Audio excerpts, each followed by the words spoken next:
কালকে সন্ধ্যা 8:30টার সময় আমি কলকাতা ছিলাম। আমাদের সর্বভারতীয় সভাপতি নীতিন নবীনজি সকল ক্যান্ডিডেট এবং কর্মীদের নিয়ে একটা মিটিং ছিল, সেই মিটিংয়ে উপস্থিত ছিলাম কলকাতা সল্টলেকে।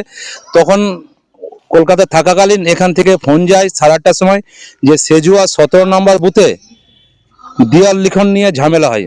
তখন আমি ডিটেলে জানি কি ঘটনা বলে, আমাদের ভারতীয় জনতা পার্টি কর্মীরা চুন করে রেখেছিলেন দেয়ালে। সেই দেয়ালে কালকে 8টার সময় ওরা জোর করে তৃণমূল পার্টিরা ওদের যে সঙ্গপঙ্গ দুষ্কৃতী টিম নিয়ে বাইরে পাশের গ্রাম থেকে একটা জোট হয়ে সংখ্যায় আনুমানিক 50 থেকে 100 জন এসে এই গ্রামে ওই দেয়ালটি জোর করে লিখতে যায়। তা এখানকার কর্মীরা তার বাধা সৃষ্টি করে, যেই বাধা সৃষ্টি করার জন্য তাদের সঙ্গে বচসা হয়, হাতাহাতি হয় এবং সেই ভয়ে তারা ওখান থেকে চলে যায়।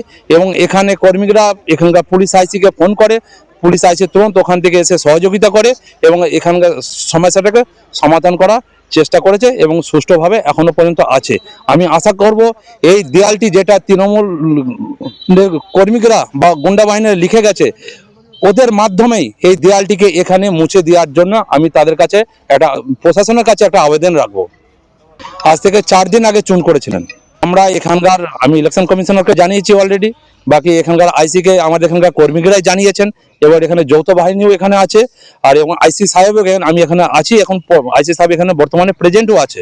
তো আমি আইসি সাহেবের কাছে একটা আবেদন রাখবো, তৃণমূলের মাধ্যমে যারাই লিখেছে তারাই এই দেয়ালটি এসে সাদা করে ওদের লেখাটি মুছে দিয়ে যায়। যদি পরবর্তীতে না মুছে, তার পরবর্তী পদক্ষেপ ইলেকশন কমিশনারকে আমি জানাবো এবং ভারতীয় জনতা পার্টি তার আগের রাস্তা আগে বেছে নেবেন।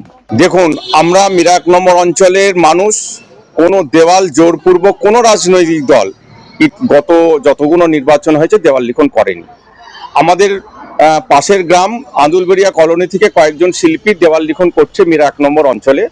তারা ওখানে কোনো চিহ্নিত করা ছিল না যে এই দেওয়ালটা কার, তারা ভুলবশত ওই দেওয়ালটা লিখে ফেলেছিল।